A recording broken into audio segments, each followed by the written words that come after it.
I'm Don Nickel from the Whitemouth Reynolds catchment area, Ward 1.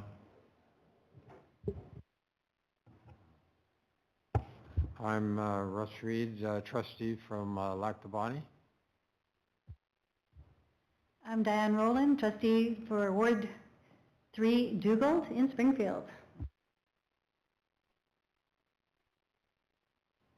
Don't know how to press the button. Diane Duma, Ward 4 trustee for Oak Bank, soon to be passing on the torch.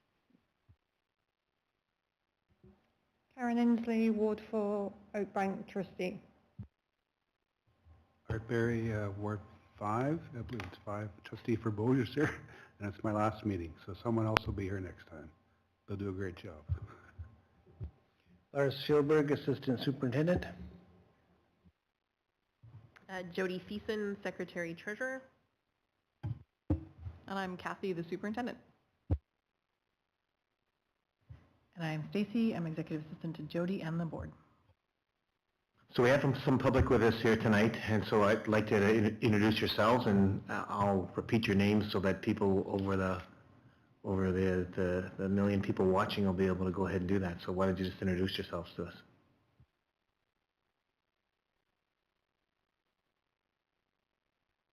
So it's Evelyn DePero. She's running for trustee in Ward 4. Welcome, Evelyn.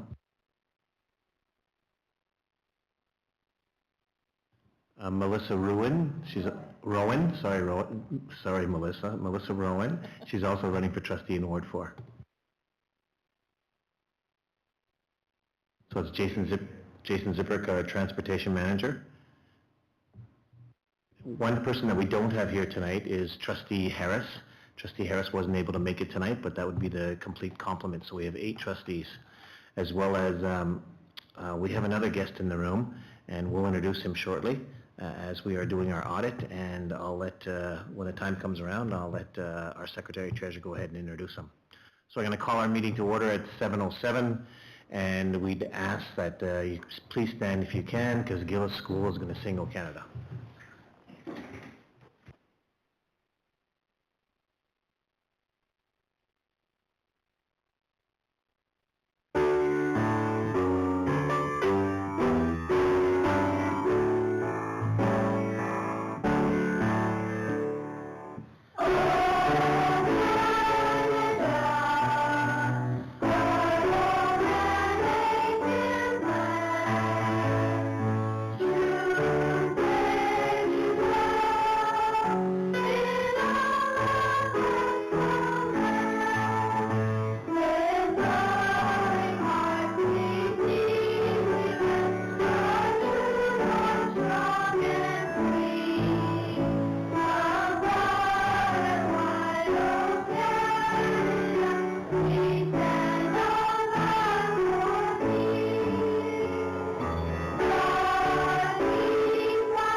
Thank you to Gillis School. We have our treaty acknowledgement. I'm going to ask Trustee Pachakowski to read out our treaty acknowledgement. Thank you, Mr. Chairman. We acknowledge the traditional land upon which Sunrise School Division resides as Treaty 1 territory. We honor our partnership with Canada's original peoples and respect the gifts of Indigenous history, culture, and language. We commit to moving forward in partnership with our communities in a spirit of collaboration and reconciliation. Thanks, Trustee Pachakowski. 2.1 on our agenda is the adoption of the agenda. So be it resolved, the board approve the agenda. Can I have a mover and a seconder? Moved by Trustee Nickel, seconded by Trustee Reed. Any questions? Hearing none, we'll vote.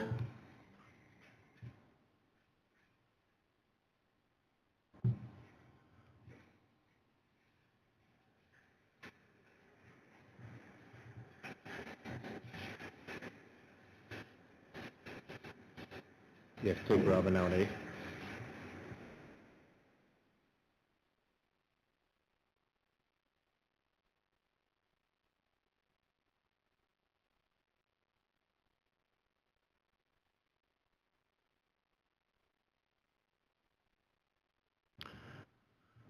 We're just waiting on the electronic version to catch up to us. Oh, good. So we have 8 in favor, and of course, 1 is absent. 3.1 on the agenda is our chair's comments. So first of all, if you have questions tonight, and you're listening and you're tuning in online, please send questions to Jody Thiessen at sunrisesd.ca, and certainly your name and address to the sender to be included in the email, and we'll answer your questions at the end if we're able to. 3.2 is share a story. So I'm going to give an opportunity to each trustee. I'm going to put you on the clock. If you want to go ahead and share a story, I'm going to give you a minute to share a story. Or a reminder is that this is the last meeting with this board that's together. So if any of you want to go ahead, you have the floor. So Karen, anything you want to say? Trustee Barry? Trustee Pachkowski? Sure, I'll echo my comments from last meeting again. Maybe we have different viewers today.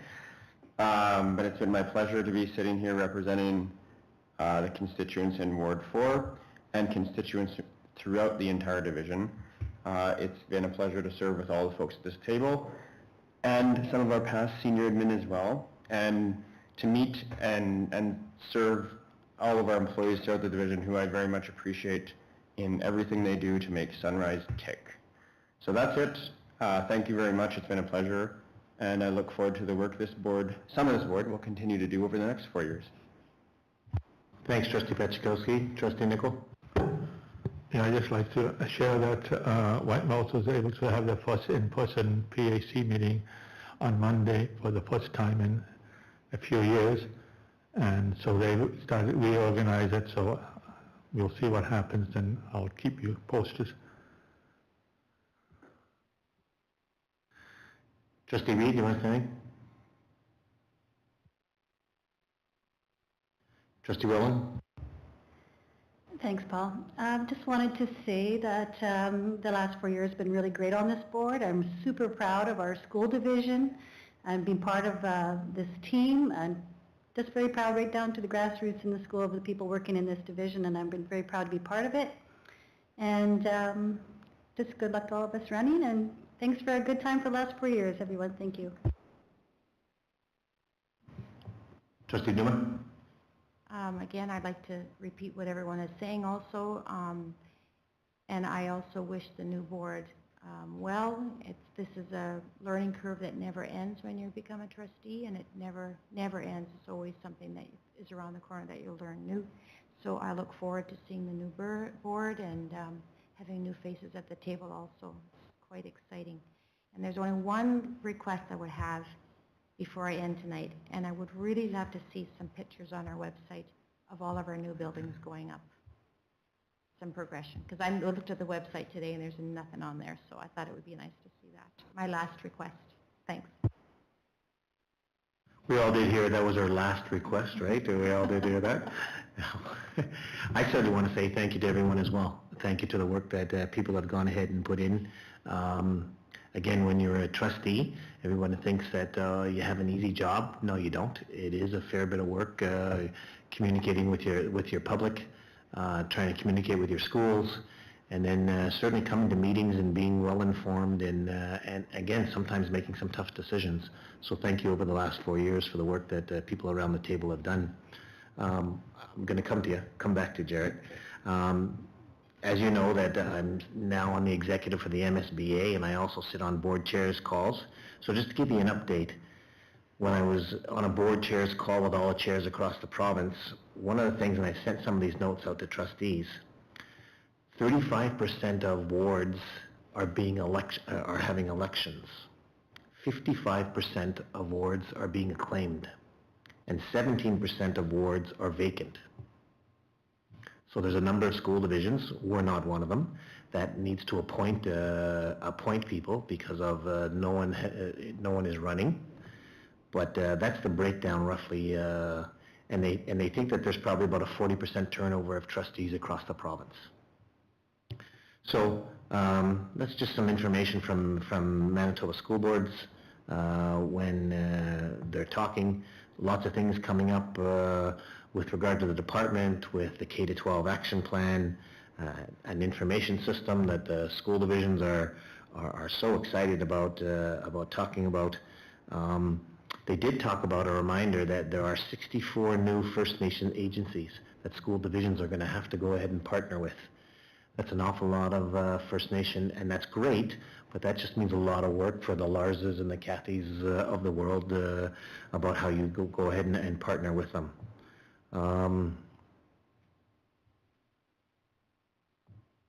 We're in the process right now of doing central bargaining with our teachers, and that is there's a committee from MSBA that's working with superintendents and secretary treasurers as they start the bargaining process, and so that is underway.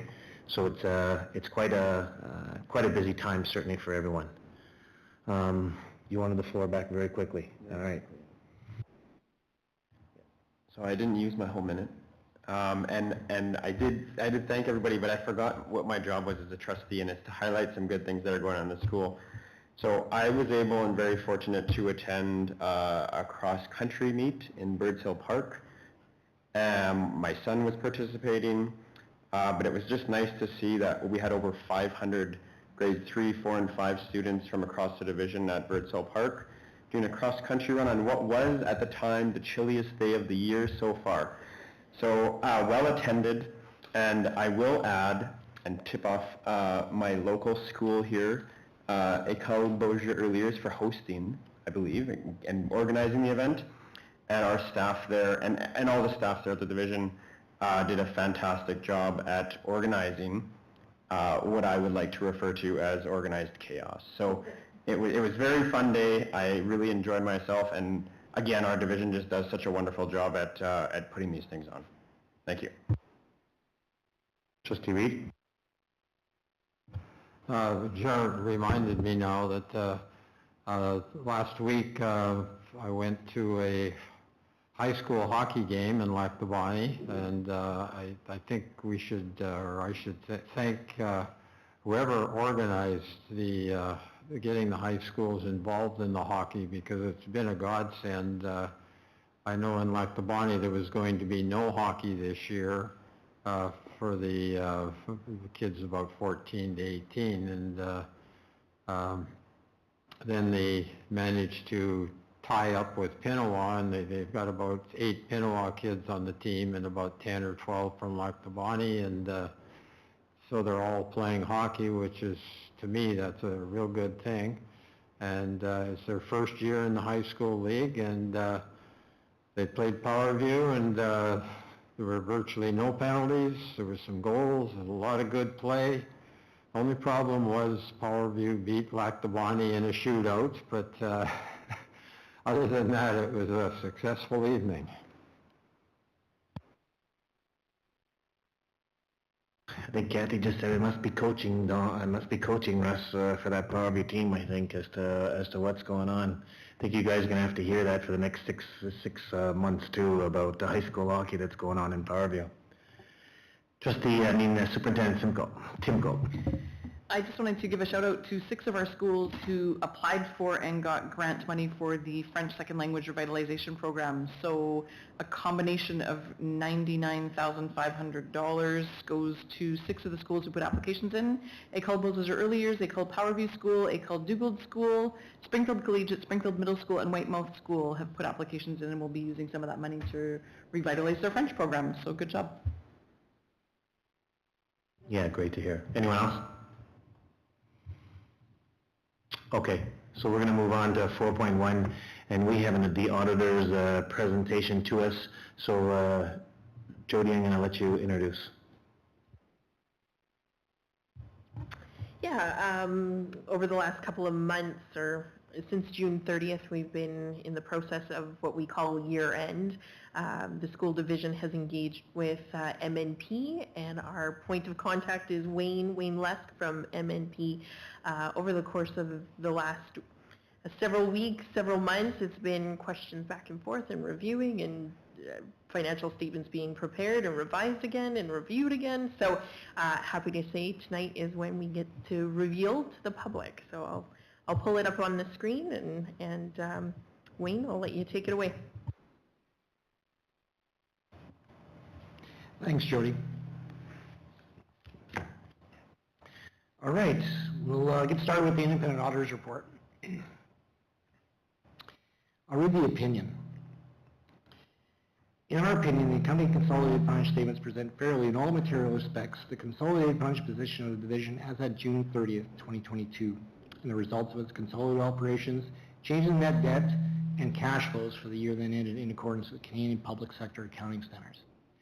So this is an unqualified report, exactly what you want for the division. We'll continue on. Wayne, can you explain, just for the layman's term, an unqualified report? Well, unqualified report is as opposed to a qualified report where you'd have a qualification for some issue. Maybe it's a deviation from generally accepted accounting principles.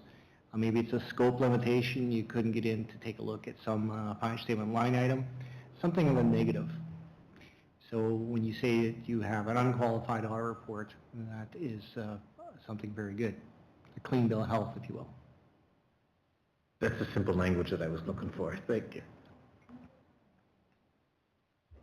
Thank you. Keep going. Very good. Then we'll go on with management responsibilities for financial statements report. Thank you.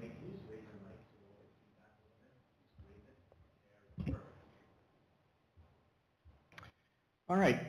The statement of management responsibility basically is that.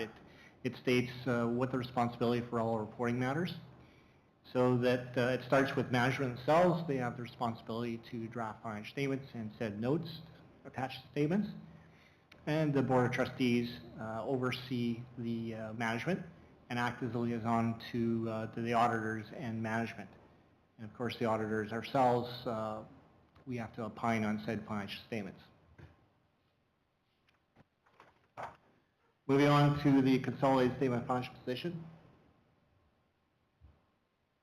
Looking at some of the changes year over year, we can see that overall financial assets are up to $25,528,334 compared to $23,383 and $44 in the prior period. Liabilities up to $56,439,351 compared to $52,415,433. We have our net assets, net debt, coming at $30,911,000 and $17 compared to $29,032,389.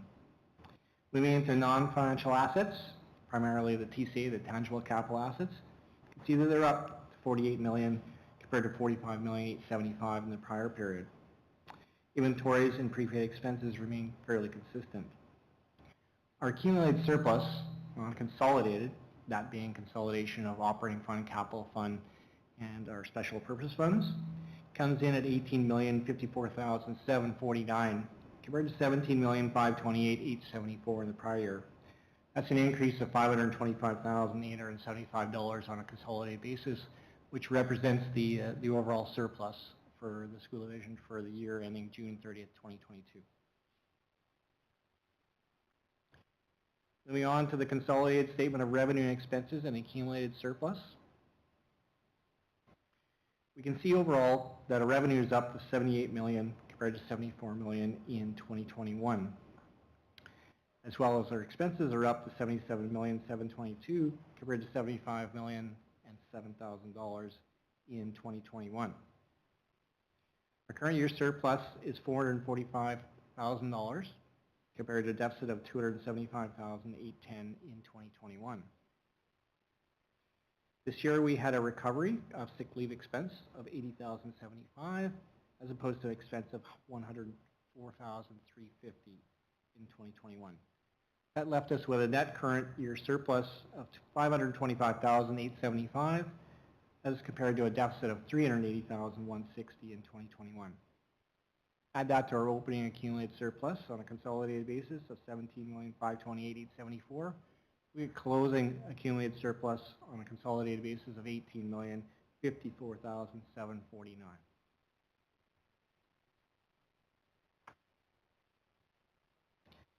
Moving on to our consolidated statement of change in net debt.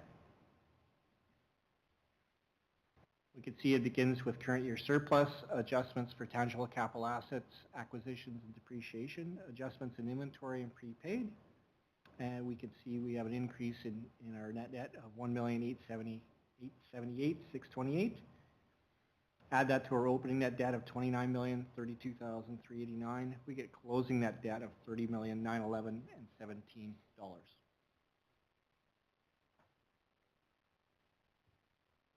Moving on to consolidated statement of cash flows. This statement just gives us a close-up version of how the cash moved through the overall year for the school division, broken down into three distinct operating transactions. First being operating, second being capital, and third being financing transactions. So the operating transactions are the day-to-day nuts and bolts of the division. We had $1,495,829 in cash generated from the operations compared to $4,236,145 in 2021. Capital transactions, which is primarily the acquisition of tangible capital assets, is a usage of cash of $5,841,071 compared to $3,165,060 in 2021. Financing transactions, so the net borrowings and repayments, came in at $9,035,146 compared to $2,655,095. That leaves us with an increase in cash of $4,689,904 for the end of the year. Add that to our opening overdraft of $12,802,124. We have closing overdraft of $8,112,220.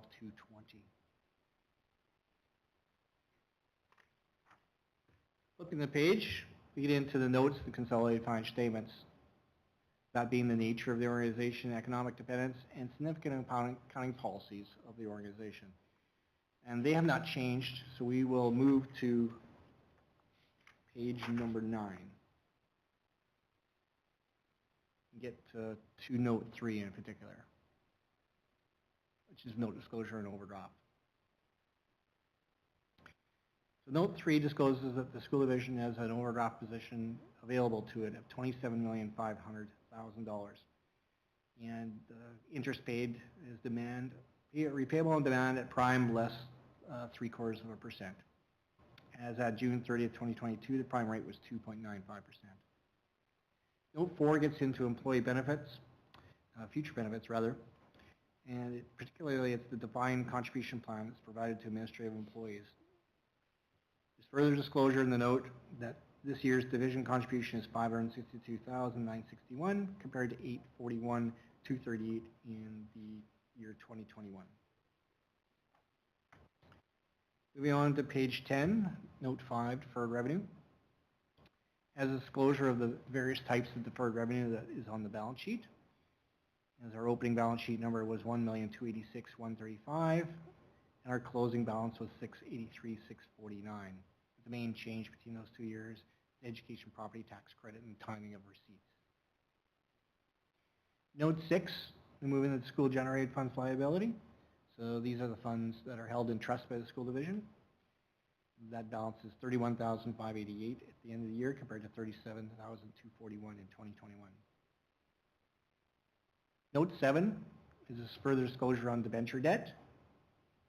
Disclosure on interest rates range between 2.375% all the way up to 6.375%, and disclosure on payments over the next 5 years. Note 8 is other borrowings, non-debenture borrowings that is, and similar disclosure about interest rates available and over the next 5 years what the debenture payments would be.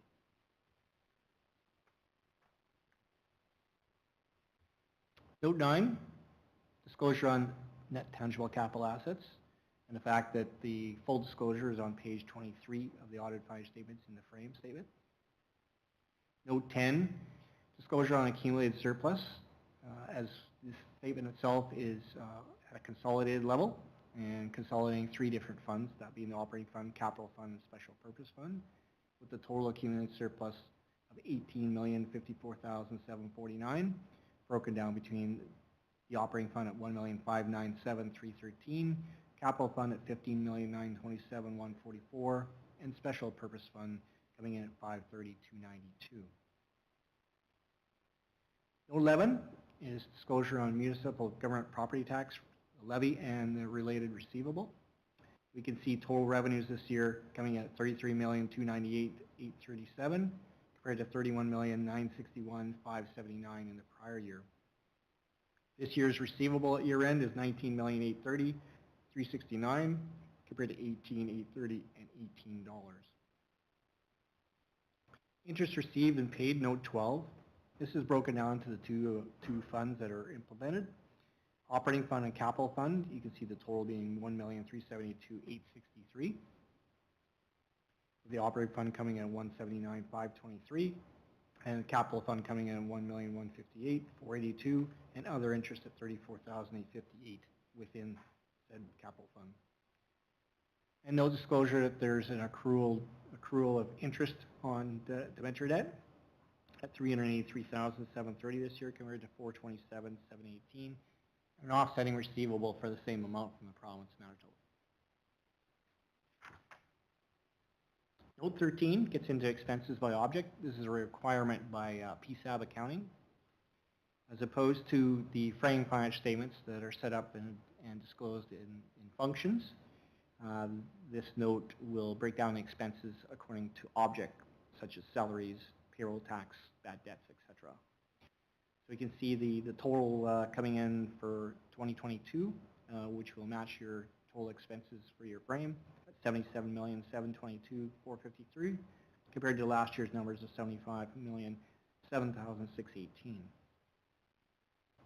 Note 14 is disclosure on non-financial information, so various statistics that are on the frame statement, whether that be transportation or full-time equivalent personnel or number of students. Note 15 is capital management. So the fact that we've got 3 different funds that are in accumulated surplus, and they're totaling $18,054,749 for the current year, compared to $17,528,874 in 2021. And note 16 is the commitments note. This is disclosing the future annual minimum operating lease commitments for the next 5 years and thereafter as of June 30th, 2022. So that's the financial statements and the notes. And that concludes my presentation for this evening. Thank you very much for the opportunity. Thanks very much, Wayne. Are there questions from trustees?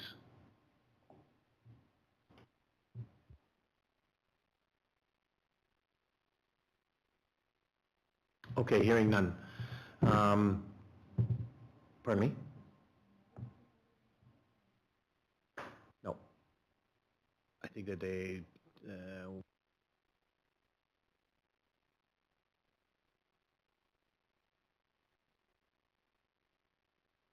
Trustee Duma, I do think that we allow people to ask questions, certainly at the end.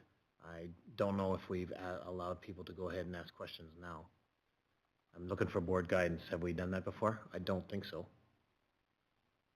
If people want to ask questions, they can certainly ask during question period, and we'll go ahead and answer to them.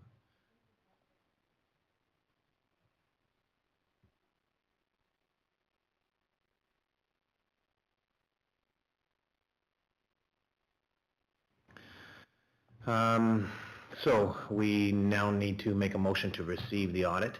So be it resolved that the board accept the draft audit financial statement for Sunrise School Division June 30th, 2022 as presented. I need a mover, moved by Trustee Nicol, seconded by Trustee Pachakowski. Questions? Comments? Okay, hearing none, we'll vote.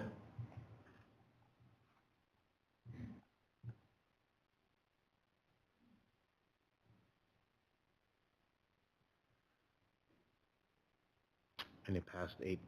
Thank you. 4.3 is board receives the auditor's report. Be it resolved that the board accept the draft audited financial statement for the Ada Dyson Hewitt Scholarship Fund to June 30th, 2022 as presented.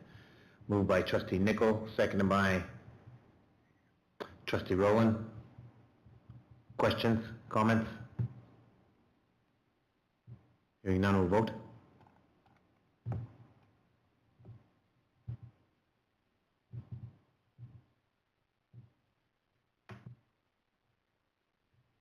And it's 8-0, thank you. And be it resolved that the board accept the draft audited financial statement for the Sunrise School Division Scholarship and Donation Fund to June 30th, 2022 as presented.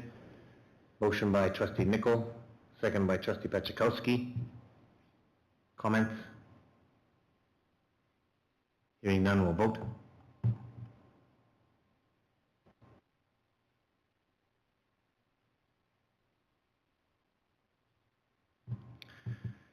And it was a 7-1 vote. Thank you.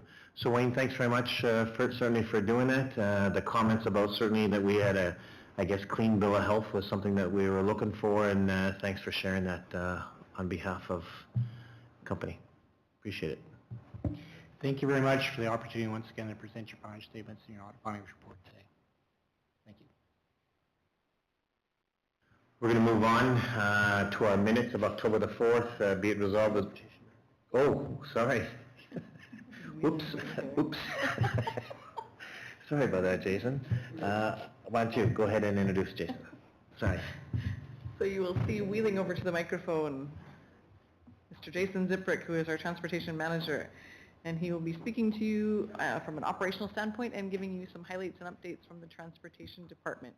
I believe that I will share my screen, and you can tell me when you want me to flip slides, unless Jody gets back here in the next couple seconds. Welcome, Jason. Thank you. I think in showbiz they say never follow kids, dogs, or accountants. So I think that's a tough one to follow. All I saw in that was we can buy more buses. That's all I saw. $18 million worth of buses coming right up. Okay, so thank you for having me, and I want to echo some of the statements from others that this being the last board meeting for a board that is near and dear to my heart. This was the board that hired me, so it will always be a special board for me. So thank you so much to all of you. To the ones that are leaving, thank you. You did a wonderful job. To the ones that are in a fight to retain their seat, good luck. And to those that are joining us as a new potential candidate, it is wonderful to see you. You're already a winner in my books just for putting your name forward. So thank you for that, and good luck to everyone. And I look forward to coming with updates throughout the year. So let's go to the next slide. So because we're going to have some some new folks watching, I just want to give a little. Some of this might be a repeat for those that have been around for a long time, but it's good to see some of the data and some of the numbers. So from a fleet perspective, there's some information on number of buses that we have, the fuel type, where they are parked. I'm just going to highlight a few of the key data points. On the kilometers traveled, we travel a whopping 2 million kilometers a year, taking kids to and from school, and 1.5 million of those are loaded with kids on board, and only DSFM drives more loaded and unloaded kilometers than us in the province, and their fleet is a little bit different. They outsource their fleet to First Student, so we are the largest. We drive the most kilometers of any school division in Manitoba with a fleet that is managed internally. So it's something we're very proud of, and it speaks to the size of our division. It speaks to the number of students that we have. So from a route perspective, this year we have 91 routes. We transport 3,800 students twice daily. So we pick up 3,800 students in the morning, take them to school, and then in the afternoon take 3,800 students home. So just to put that in perspective, that is 7,600 passengers a day. Winnipeg Airport transports, in 2019, before COVID hit, they were transporting 12,000 passengers a day, but they do that over a 24-hour period because they operate 24 hours a day. We deliver 7,600 passengers in about 2.5, 3 hours. So I'm not saying that it's a very valid data point, the number of students that we transport in a given day and over a very short period of time over a pretty large distance. So something that we're very proud of. Our longest route that we have is 190 loaded kilometers, so that means we have a route that is traveling 190 kilometers with kids on it. Our shortest route is 4 kilometers, and our average route length is 78 kilometers. From a fuel perspective, obviously those buses don't run on air. I wish they did. But last year we spent just over $1 million on fuel, and that was about $250,000 over our budget. And so just like all of us who own vehicles, the price of fuel was impactful, and our budget this year is just under $1 million. And we use about 80,000 liters of fuel a month. There's a little picture there of my home away from home in the bottom. That's our awesome transportation center. And our transportation team, there's myself, the manager, there's a shop foreman, we've got six mechanics, an apprentice mechanic, 3 wonderful secretaries, a driver trainer, a courier, and the next page we talk all about the bus drivers. So I didn't forget them. They just get their own page. So this is the first, I've only been in this job for just over 2 years. So for me, this is my very first non-COVID start to a school year. So it is different. We are much busier at the start with field trips. That field trip to Birds Hill Park, we had, that you were mentioning, Jared, we had 9 or 10 buses from all over the division, heading out early in the morning to Birds Hill Park. So yeah, it is neat. It is neat to see all the neat places our students are going, and we're very happy and proud to play a role in that. Bus drivers, very important part of our team. You know, last year at this time, I had a little more difficult presentation. I came in November, and it was a little more grim, right? We were in the height of a significant driver shortage, just caused by a number of things. You know, vaccination policies, COVID, all of that contributed to us needing to cancel a couple routes. And we weren't alone in this. That was going on across Manitoba and in every school division across the province. We combined 7 routes into 3. We built up our spare pool by January, and have continued hiring at unprecedented levels, and we will never stop hiring, right? That is, we will never take our foot off the gas. And in 2 years, here's a couple more interesting data points. We've hired 27 new permanent drivers, so that means that in 2 years, since I've been here, we've turned over approximately 30% of our workforce, and that's a significant number, and something that I'm very proud of. It took a lot of work. It took a lot of effort to get those drivers. We have a very robust recruiting program. We have a referral program where we are paying employees, you know, not huge gobs of cash, but certainly enough that I think it is helping when they refer somebody and we hire them. And our spare drivers, last year at this time we had 14 spare drivers, and now we're sitting at about 25 active drivers. The average age of our permanent drivers is 60 years old, and I'm expecting we'll probably have about 3 to 5 retirements throughout the school year. And the addition of a full-time driver trainer has really helped us with the hiring and the onboarding.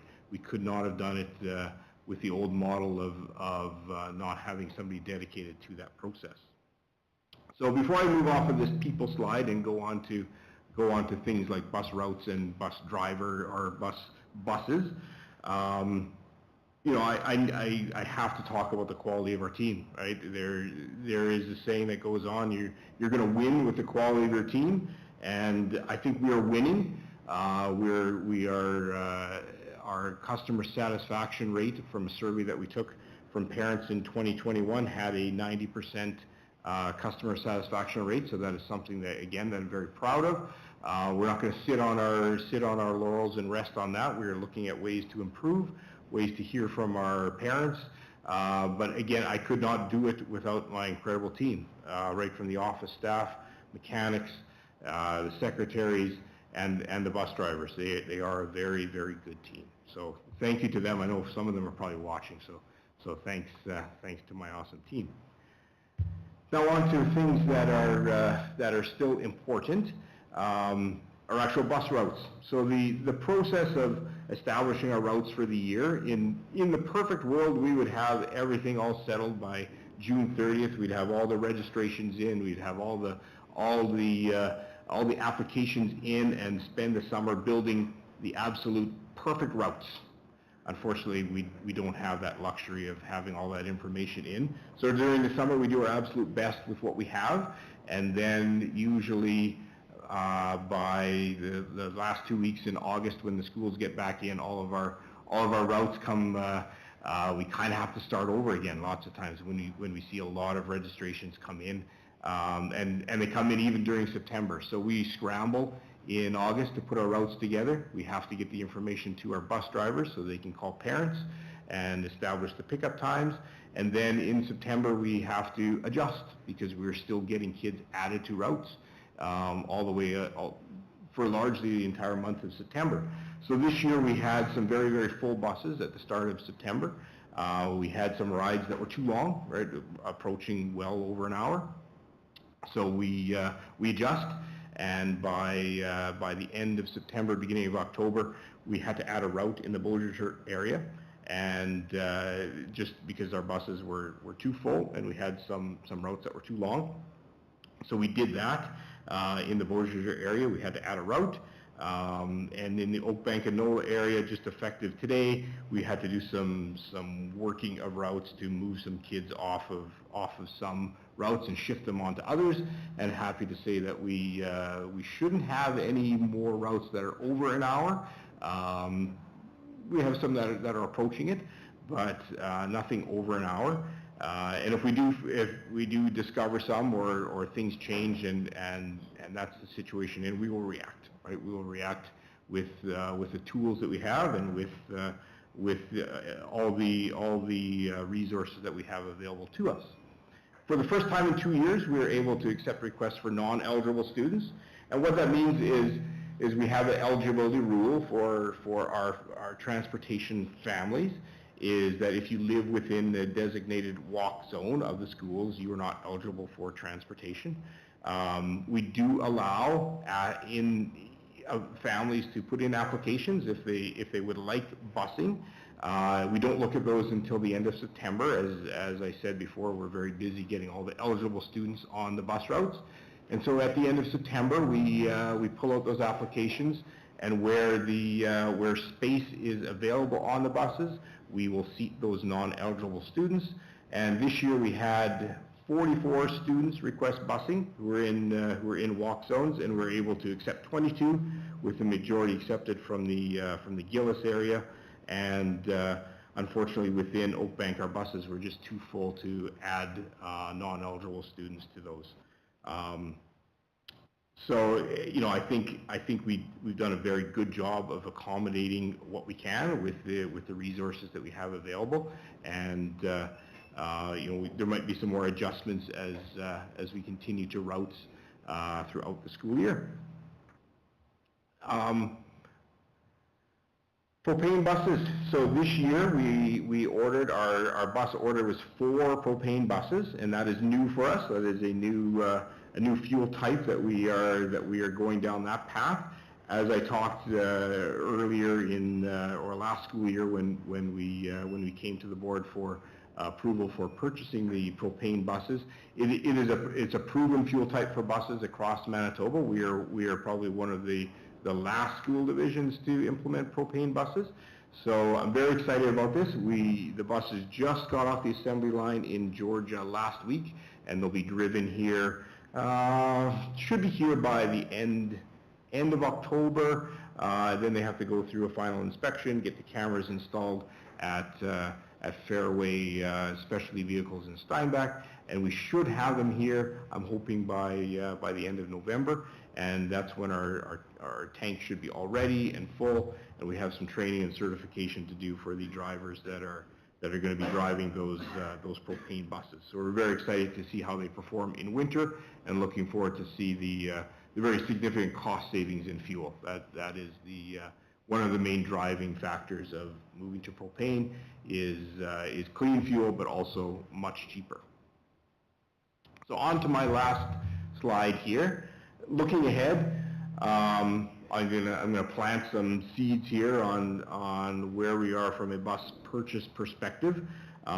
Historically, we've been purchasing more buses in the past than what we've done for the last 2 years. So the last 2 years, we've purchased 4 new buses, and you can see on that chart that prior to that, we were purchasing quite a bit more.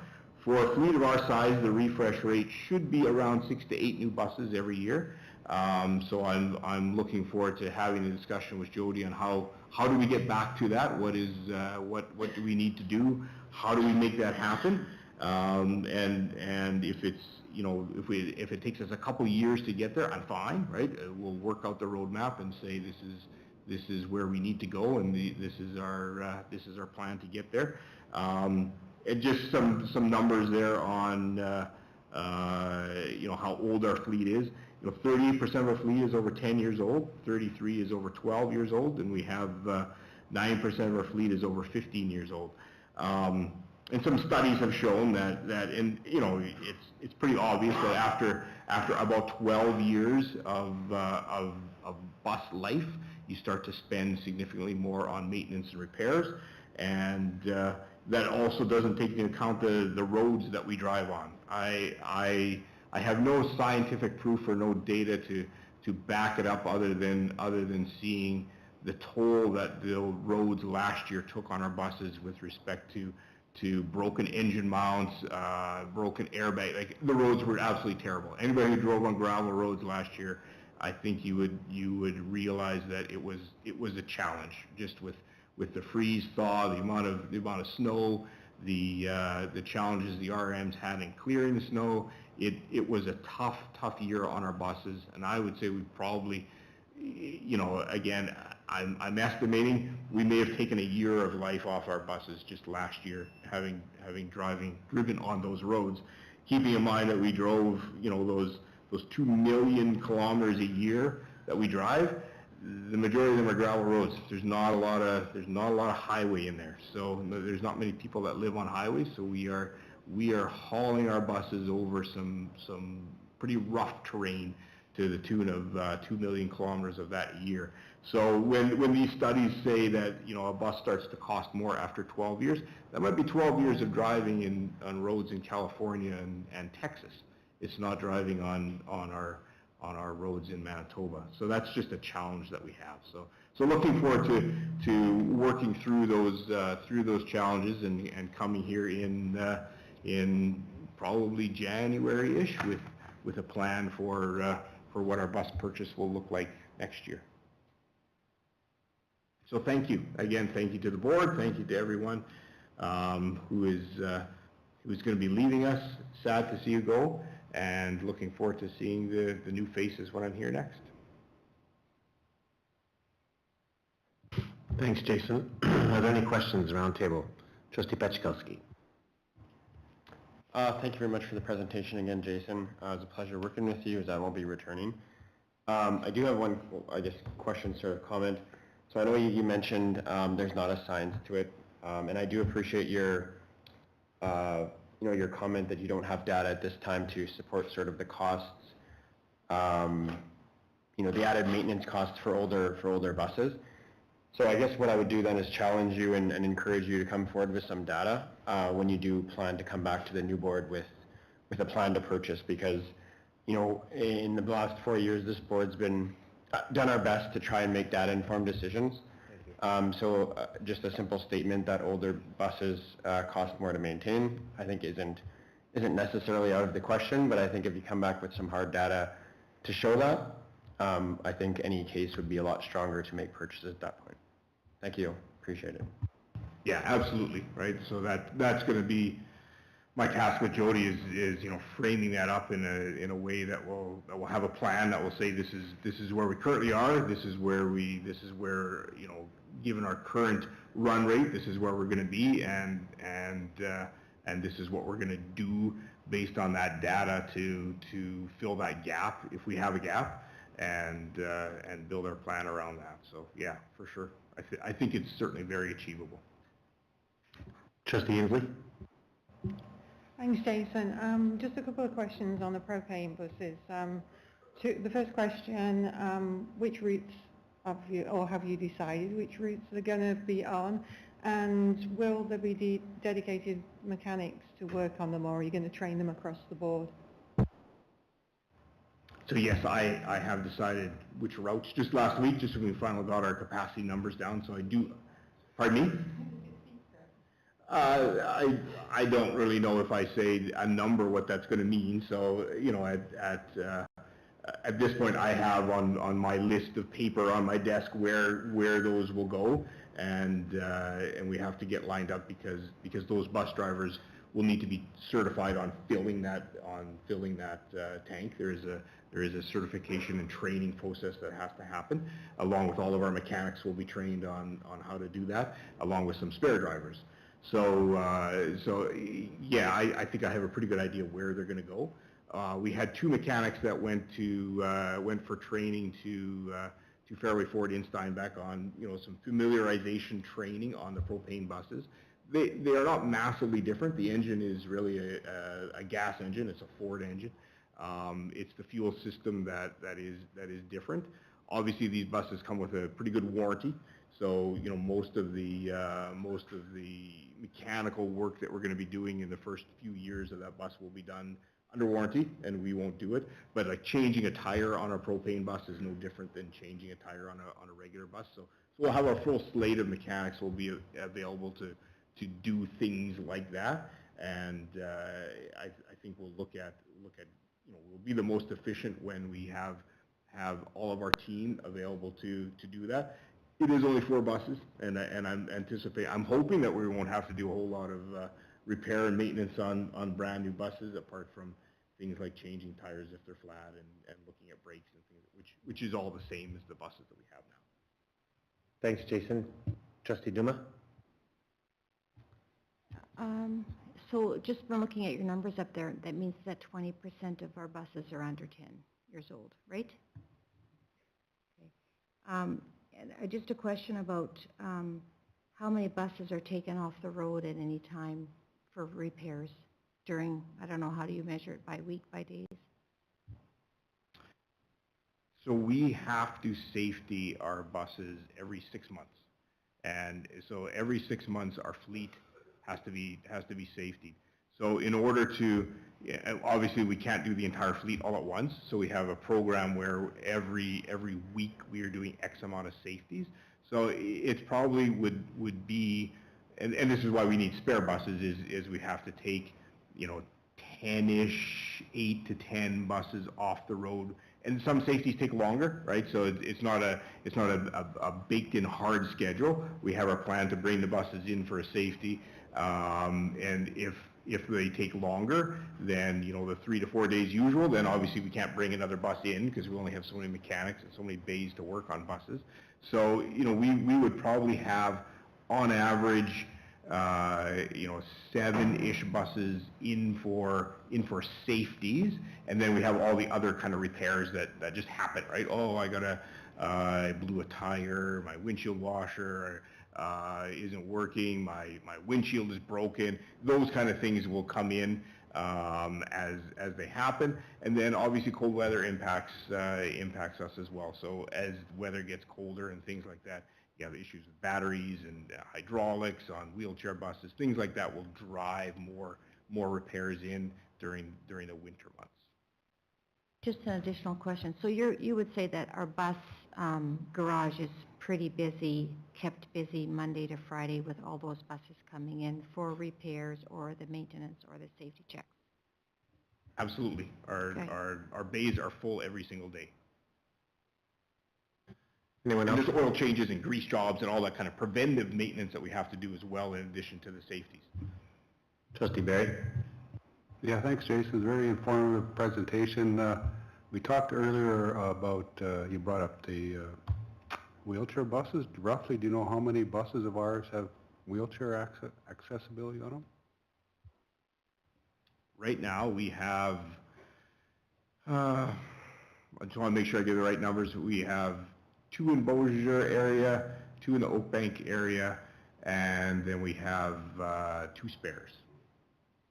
And we have a wheelchair van as well that is not being used this year, but you know, that could happen. We could have a child break their leg tomorrow, and then we'd have to do something to assist them getting to school. We had a couple students come in that required accessible buses a little bit late, so we're still working on getting one of them on the bus. She's going to start next week, which will be exciting. Yeah. Thanks, Jason. Anyone else? Sorry, I just wanted clarification. I think Trustee Duma had asked, and maybe you said 20% of our buses are less than 10 years old? Looking at that, I think we have 68 new buses in the last 10 years that we've purchased. So how many buses are we running right now? 99 routes, and we have 68 new ones. So I'm just checking if you can confirm those figures. We have 88 buses on our route, right, on regular. Some of them do a double run. That's why the routes are a little bit more. And then the remainder are spare buses. And then those spare buses get used when these ones are in for repair. So I would have to look at the exact sheet to get the exact numbers. But yeah, you know, we have done some good purchasing in the last few years. I'm not saying that we haven't. But you know, as you can see, the last 2 years we bought 4 buses a year, and previous to that we were approaching, you know, a high of 10. So I think we're not by any means in a destitute state, but we want to avoid not getting in a destitute state. So I think we're okay, but I don't think we can take too many years of just buying, you know, 0 to 4 buses. We'll get ourselves into a bit of a pickle. Thanks, Jason. Anyone else? So Jason, I give schools and managers the opportunity now. You're in front of the board, and I give them about a minute to tell us, besides wanting to buy more buses, what do you need? You got a minute. Okay, well, you know, obviously the bus piece is important, right? That is okay, all done with the buses. I think, you know, I'll thank you for the support that I have had, right? I've had 2 years here, and Kathy and Jody and Scott and the board have all been very supportive of me, right? So that is key. So I would love for that support to continue. I'd love for that support and trust in my abilities and my leadership. You know, I cherish that, and I take a lot of pride in that. So I would like that to continue, right? Continue to have that support and trust. And then I think as you know, the next phase of what I would like to do is start layering in some new technology, start layering in some of the things that we need to do from a technology perspective. I've talked briefly about it before, parent apps, those types of things where parents can see where their buses are, where we're not scrambling if a bus is late, you know, making phone calls and putting stuff up on web pages. It's good, but I do believe that there is more we can do. And so from that perspective, I think on my personal roadmap of where I would like to go and see the transportation department, that would probably be the next thing that I would like to start layering in is use of technology. Thanks, Jason. You need to turn your microphone off, though. So, Jason, nobody in this room wants your job when it's snowing out or when it's cold. So we thank you for the work that you go ahead and do, certainly during those times. And people are always going to say, we're making the right decision, we're making the wrong decision as to where it is. Jason, you have a policy to follow that this board sets. You need to follow policy. So when parents are mad because transportation isn't running, well, there's 9 people they can get mad at, and those are the 9 people, the 8 people that are sitting in this room, because we have a policy about going ahead, and you go ahead and follow out that policy. It's always tough, but that's kind of what we ask you to go ahead and do. And you know what? You've done a good job, certainly, as where things are. Nobody wants to have a winter like we had last year. However, do we want to keep kids safe about going to school? We sure do. We want to thank you certainly for the work that you've done for us and continue on. Anyone? All right. Thanks very much, Jason. We appreciate it. Thank you.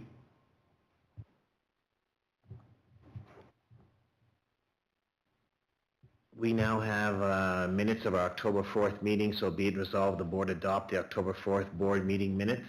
I need a move in a second, or moved by trustee Petrikowski, seconded by trustee Nickel. Questions? Trustee Rowan? I was thinking that there is maybe a typo on 8.7 on our, with the roll call voting for the amendment. And I think that it's just the numbers are a little off on there, maybe to be correction.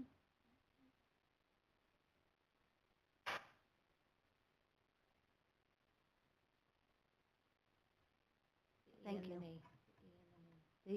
Yeah, A and the nay. You have like, the numbers don't add up? 8.7 on our vote on the amendment, it was at the bottom of that page. And so how, It was no, sorry, thank you, Stacy. it's taken care of because I don't see it, but it's taken care of? Okay, thanks, Stace. Any others? Okay, hearing none, we'll vote.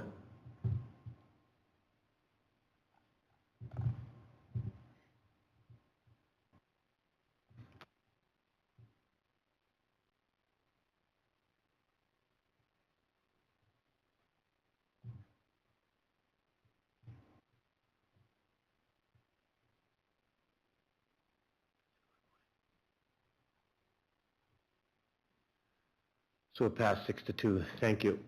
We now move into the superintendent's report. Kathy?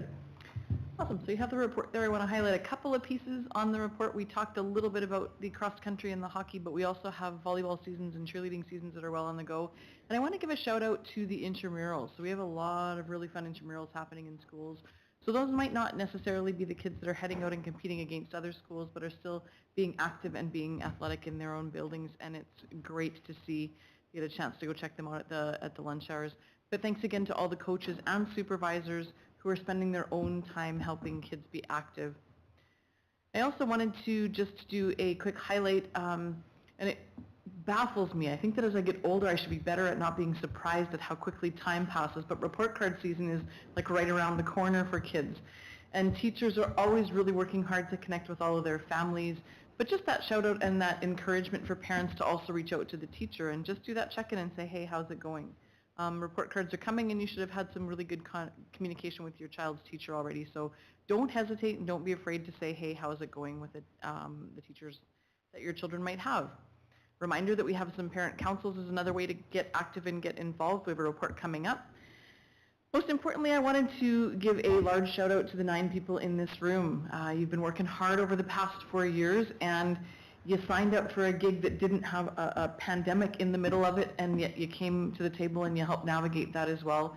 And I can't say how much I appreciate the support that you had through all of those really difficult decisions at a lot of turns. Things that were sometimes in our control and things that were sometimes not in our control. And everybody came here and laid their opinions on the table, and we came out the other side making sure we had done our homework and our due diligence and made some good decisions.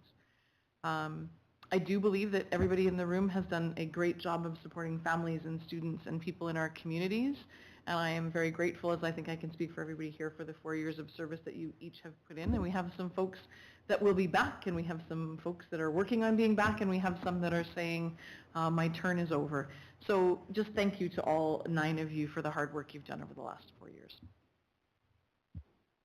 Thanks, Kathy. Appreciated. Any questions for Kathy? Trustee Duma? I just wondered if there could be just an update on those 2 positions that were discussed, the Art Speak and the Program Leader for Music, just if there's just a quick update. Yep, postings are out, interviews are happening, and that should be concluded by the end of this week.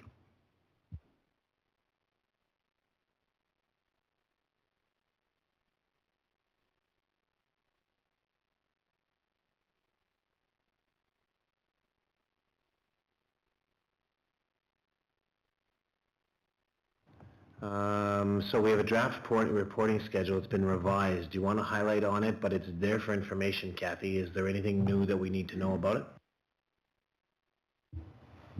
I don't think so. I think that it's important. Again, I'll just do a quick shout out and show and tell of this is the work that the board does, and we've come up with a bit of a grid that says these are the things that we can expect to see at each meeting. You will note that if we don't have something checked off, so the orange says that we've done the work that we needed to, we had to move a policy committee to a week later. The policy committee actually didn't have any business to wrap up, so they didn't meet, and it doesn't get checked off as orange because there's no report coming here.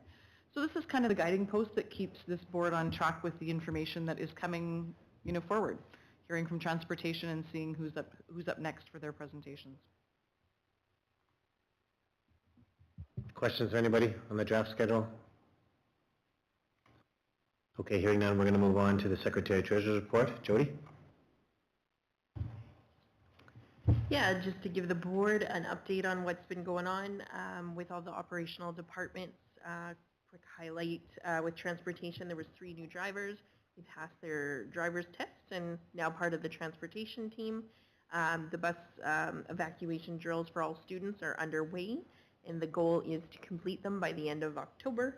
So if some parents have been having conversations with their students or their children, yes, they are practicing that this month. I wanted to give the board an update with Edward Schreyer School. I added a picture. This is a picture on the, I think it's the west side. Oh, so east-facing wall. So it's not the street-facing, but it's the opposite side. So all the windows are in. The bottom floor is where the office is, principal's office. Upstairs is one of the classrooms. So I'm happy to say those ones have windows. It is a slow go. It's a slow process, and I just want to say thanks to Edward Schreyer School and the staff for accommodating and working with us as best we can together to try and get this project done. We have recognized, I did have a discussion with the contractors last week, Wednesday. We won't have the bricks and mortar put up before freeze up. So what will happen is the installation will be installed on the exterior, and we're just trying to confirm if we need to do any special wrapping or tarping to protect the insulation barrier, or if that could just be exposed for the winter months and then they'd pick up where they left off in the spring. The reason or the rationale to apply the bricks and mortar, it needs to be heated, and that's a huge cost. So if we can at least get it insulated so we can regulate the temperature better in the classrooms, all the better. So we're having discussions right now with the contractor as to the best way to handle the insulation part. So the last thing we want to do is cover the walls or the windows that we just installed. So we want to make sure everybody can see the outside and get some natural light in the classroom. So the SCI project is still underway, and it's we're going to be reaching out to the contractor regarding the heating system. At this point in time, the boilers are being shipped from the States to Canada. So we're hoping it'll clear customs and away they go. But we will be installing in the meantime the existing heating system. My understanding is as of yesterday I spoke with the principal, and it hasn't been, there's not enough heat to keep the building heated. So a phone call went out to the contractor yesterday, and I followed up today, and they're going to be ensuring that the heat is on this week. So I'm hoping by tomorrow we're going to hear good news, but it's been a battling thing with the heat. Winter's coming. We want to make sure all our staff and students are comfortable at the school. So then other projects, Science Lab at Lac Du Bonnet, Whitemouth, and Powerview, those are still underway. Things are taking its time to be shipped and transported and installed. But I believe there were some dates of by February and by December for a couple dates for a couple of these labs to be completed. Those dates haven't changed since I believe Derek came and made his presentation, so that's good. No further extensions. Dougal Daycare parking lot project, I'm happy to announce it's underway. I did speak to the RM Springfield on Friday, and as far as I know, majority of the project is done. There may be some fencing. We have to relook at fencing around where the garbage bin, the massive commercial garbage bin. But for the most part, they're pretty happy as long as the weather was good by the end of the day. I know it was kind of not ideal conditions, but they do plan to have it majority done by this past Friday. And then just wanted to give everybody the update on the Oakbank Playground construction. So the intention is going to be the week of the 24th to the 28th, but the idea is the construction will be the Thursday, Friday. So I believe the 27th and 28th at Oakbank Elementary. I believe the committee is still looking for volunteers, being the week, during the week. It may be hard for folks to have time off from work to pitch in, but they are always looking for volunteers if anybody has some free time on the Thursday or Friday.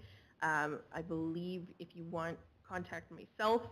My email here, jody.thiessen@sunrise.ca, and I can put you in contact with the board chair of the playground committee, and she can help you out with what kind of tasks they're looking for volunteers. Other things, just happy to say, finance wrapped up the audit tonight, so they'll be happy to say that it was a clean audit. Other things that other departments are busy with, ICT, they're still operating with the one tech position vacant. The new hire will be starting tomorrow, so they're very happy to fill that position. And then working on various service desk tickets as the school year goes on. We usually have some issues with some smart boards or lofts or random computer questions, so they're filling in those service desk tickets, as well as working on a lot of the back-end work to migrate the student information data. So as early this fall, or I believe this early summer, I believe we passed the motion to pursue a new student information system. So we're moving from Assembly to PowerSchool, and there's a lot of back-end work with data migration, moving information from one system to the next, and our ICT department is working on that. So then in the new year, everybody will be happy with a new system, we hope. Other issues or other matters, in the news, if everybody has heard that Shoppers Drug Mart has donated, or they're partnered with the province of Manitoba for menstrual products. So we received information that we could place the order. So a request went out to the schools, and the schools that were interested, we were able to place an order. So we'll see the products arrive shortly and disperse them to the schools where requested. And I just want to kind of end on a good note, I guess, jumping on Kathy's comments about working with the board. I wasn't as fortunate to work with you all for the last 4 years, but I've been fortunate enough to work with you all for the last 6. And I have to say it was amazing to watch from another viewpoint during the COVID pandemic, how the board was able to pivot during the challenging times of information changing constantly, and the division and the board were able to set some sort of direction to help parents to know that their students are in a safe place to send their students to the schools. I think the board did an amazing job with that. And I just want to say good luck to the ones running again. I wish all the ones that have decided not to run, I wish you guys enjoy, I guess, the time away from being on the board. And I'm not sure what you're going to do with the rest of your time, because reading board agendas, that filled up a lot of time. And I look forward to working with the returning ones as well. Thanks, Jody. Before I open up the questions, we've talked about this, is that when the province offered us the $12 million to do maintenance and construction projects on our schools, we had 2 choices. Choice 1 was, we know that it was going to be a problem and with delivery and those kind of things, so we could have turned down the $12 million. Obviously, if we would turn down the $12 million, we're not going to see that $12 million for quite some time. So we accepted it. Did we know that there was going to be some issues? Yes. And you know what, unfortunately, yes, there's some disruption at schools. However, the end game is you know what, some good things to go on. So yeah, we have our schools and our principals and our custodians and teachers and students, the whole crew, in some of those schools, there's some disruptions for them, but hopefully there's an end in sight. So we knew that, and we knew going in. So kudos to the work that everyone's doing. Of course, you know what, let's go down and drive those tractor trailers so that stuff can come a little quicker, but yes, you know what, we understand totally. Other questions? Anyone questions? Trustee Rowland. I was just wondering if you'd like to comment on the additional funding for the project that was your early year in your finance report? There was a notice to the from the province. They agreed to pay for shingles for the portable classroom. There was additional funding for exterior work, and they've agreed to pay. We knew that we had to replace the shingles, but being that the contractors are on site, they're willing to meet us. The province is willing to pay for that, and we were able to get the shingles covered by the province. Other questions? Okay, hearing none. Thanks very much, Jody. Appreciate it. We're going to move into board business. So parent council status report, that's you, Kath. So this would be an example of one of the things that we said is on our board reports, and every year we have a look at our parent council status report. So I wanted to just bring to the attention that we have our parent councils back in meeting. We've had a couple of years where people weren't meeting, and gave a quick listing of the schools that have meetings. You'll note that sometimes it's the second Wednesday of the month, sometimes it's this month, sometimes it's every 6 weeks or as we needed. The most important thing I think I want to highlight for folks is down here at the bottom. Every one of the schools will have current parent council contacts and meeting information on their school website. So if you're wondering about if the meeting is a go or isn't a go, the best place to look is the school website, because sometimes they reschedule them even though it says on here the first Monday, it sometimes gets moved. The following schools don't have an active parent council at this time, but by all means, we are a community and a village raising children. We can contact the school principal if you're interested in starting a parent council at your child's school. So just a quick update on where we're at. Questions for Kath?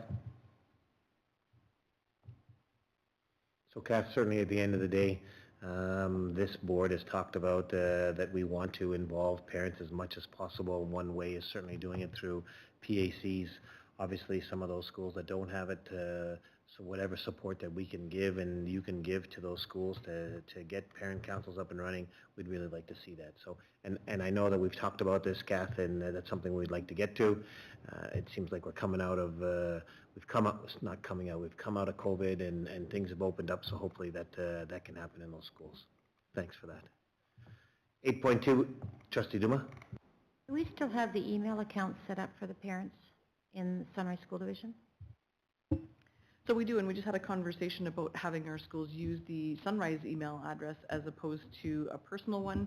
And if we have one going to the Sunrise one, we can always redirect that to someone's personal account if they want to set that up. Just makes it easier for transfer from one year to the next.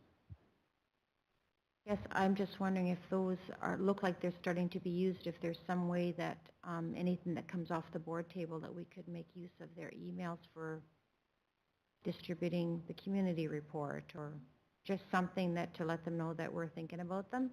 Be nice to get a welcome from there, would be nice. You know what, very good point, and thank you.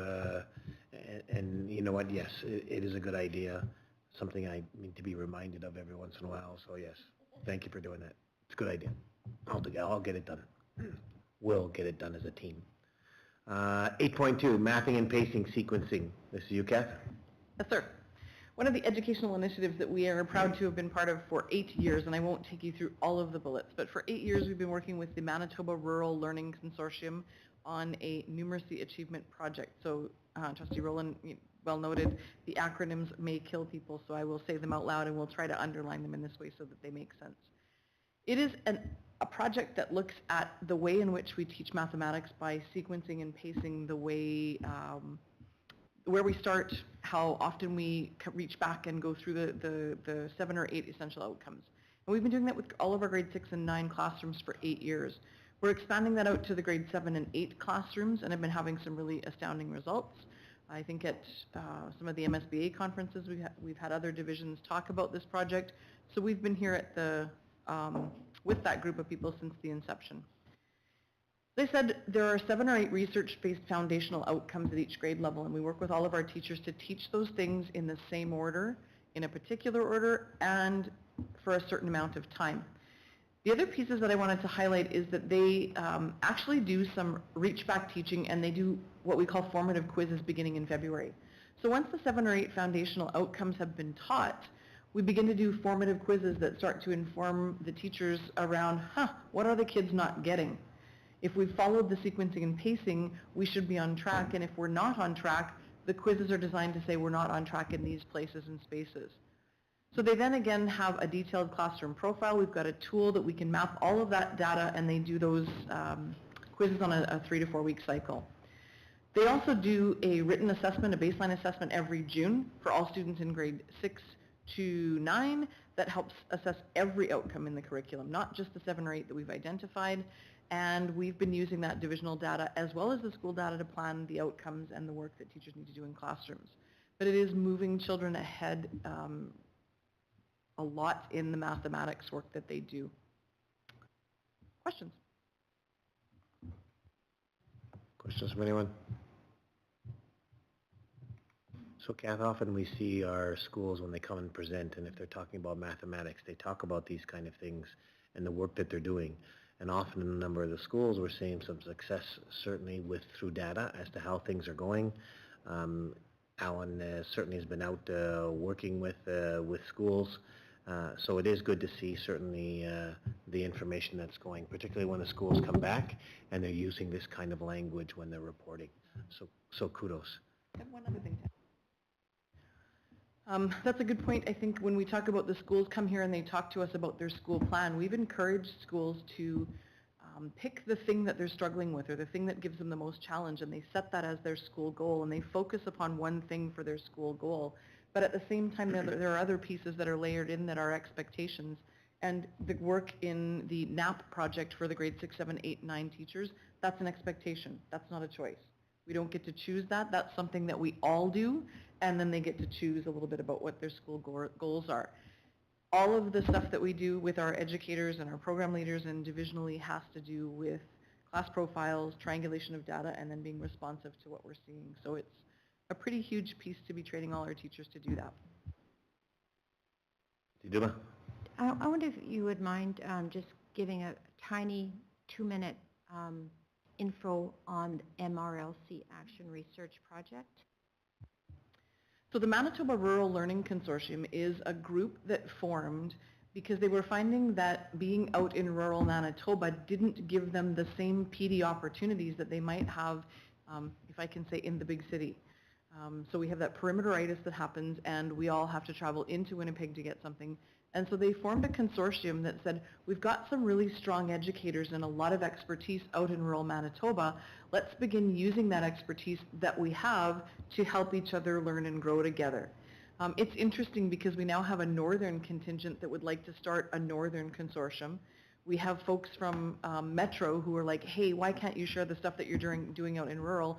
They would like to do a consortium. And the Manitoba Ed is also asking about, can we partner with the Manitoba Rural Learning Consortium to do some of the PD work? So it is really a grassroots organization that has harnessed good teachers in rural Manitoba to start working with other teachers. It's fantastic. Yep. Yeah, all the rural divisions are part of the Manitoba Rural Learning Consortium in one way or another. There are choice sessions that they can do. We have staff who facilitate sessions, and we have staff who attend sessions. So it really is a great working group and a lot of good networking for educators. How long have we been part of it? Since it, no, longer than that. Since the Rural Learning Consortium started, we were part of it right from the beginning. The Numeracy Project is 8 years, and I don't actually know when it started. Thanks, Kath. Anyone else? Okay, we're going to move on to 8.3. Ecole Dugald School Grade 6 French Immersion student trip to Manitou. Be it resolved that the board approve in principle the Ecole Dugald School Grade 6 French Immersion student camp Manitou, June 14th to 16th, 2023, subject to the student superintendent's final approval. Diane Duma, you're going to move it. Seconded by Trustee Rowland. Any questions to this? You know what? Before we vote, it's kind of exciting to hear these kind of things going on and requests coming from our schools, that the kids now are getting the chances to get out, because we haven't done that for a little while. So it's really good to see. Not that I'm trying to influence anybody's vote or anything, but no, it's awesome. We'll vote now.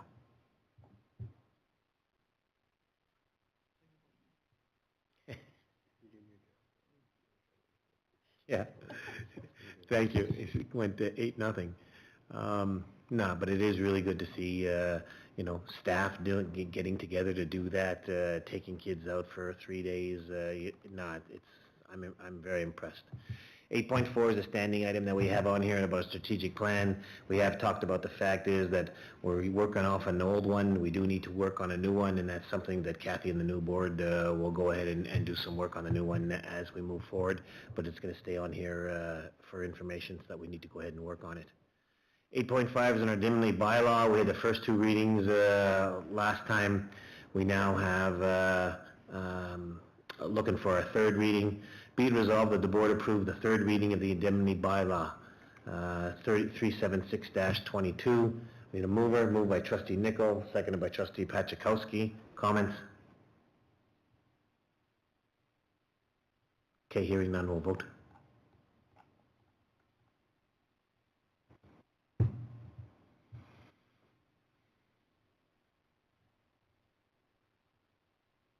So it passed 8-0. Thank you for doing that. Policy number 3 revised. So I know Trustee Harris would go ahead and talk about it. Is there any from the policy committee that wants to talk about that? Or Kath, do you want to talk about it? Okay, Kath. Yeah, we had a discussion at policy number 3, and I think in the motion it sort of says, be it resolved that the board revise policy number 3 to remove the word owned in the phrasing division-owned buildings. We don't own the buildings, the province owns the buildings. They are division-used buildings, or they are division buildings, but they wanted to remove the word owned to be accurate. Thanks, Kath. So be it resolved that the board revise policy number 3 to remove the word owned in the phrasing division-owned buildings in section 3.5. And then move in a second. A move by Trustee Nicol, seconded by Trustee Rowland. Comments? Trustee Duma?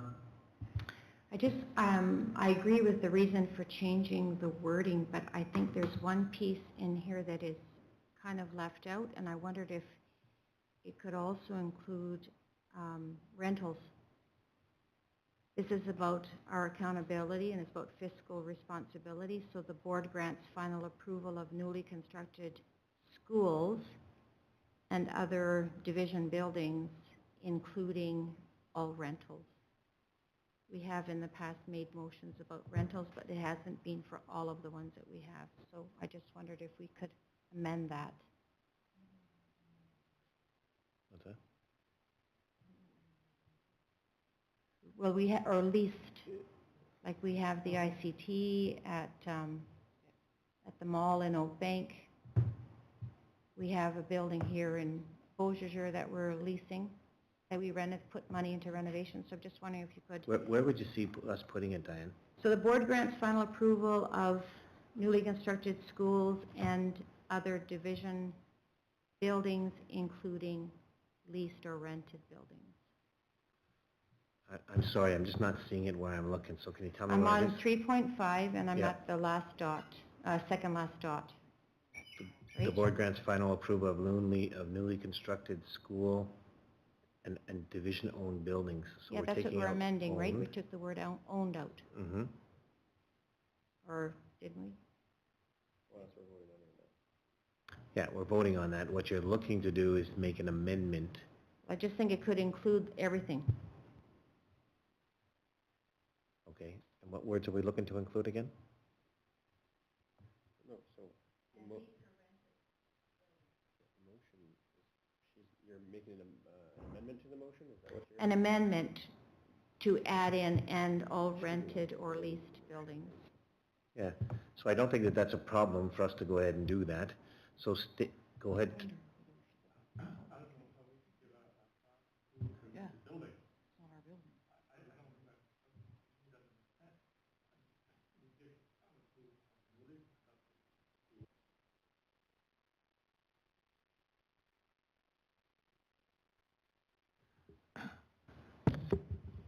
I don't think we have any control over leased buildings, so I think just by moving the word own is what the policy committee wanted, so I don't think that you should include leased buildings. So I'm going to come back to, so my Robert rules is that we have a motion on the floor, and then if Trustee Duma wants to amend the motion, she has the ability to amend the motion, and we'll find out if we get a mover and a seconder to do, we'll go ahead and do that. So Trustee Duma, you're talking about the board grants final approval of newly constructed school and other division buildings, division or leased buildings? What's the word you're looking for?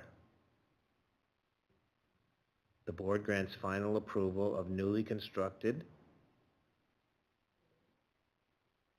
Schools, like as it is, and division and all other division buildings that are leased and rented. Like you have to, I don't know why we're parsing out the other pieces that we're responsible for. I don't understand it. I have a possible suggestion, I'll just toss it out there and you can shoot it down. I wonder if we deal with this where it's not the division-owned buildings for right now, and maybe we do a be it further resolved that the policy committee visit leased or rented buildings and include some language for them, like as a separate bullet, potentially. So I can withdraw the amendment, and then we can just ask that the policy committee look at providing another amendment to this policy. I'm fine with that. Okay. But I just don't want to lose it because it's not anywhere. Okay, so you're going to withdraw the amendment, so we're going to vote on the board grants final approval of newly constructed school and other division takeout owned buildings. That's what we're going ahead and voting on. So with no other conversation, we'll vote.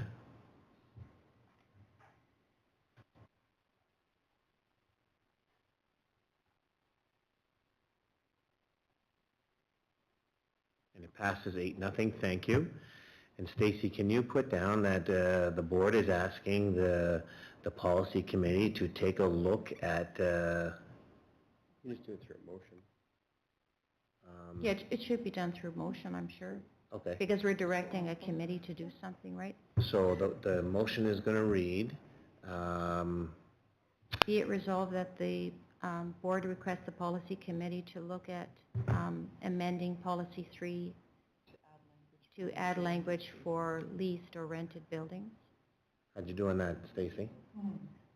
Be it resolved that the board direct the policy committee to look at policy 3 to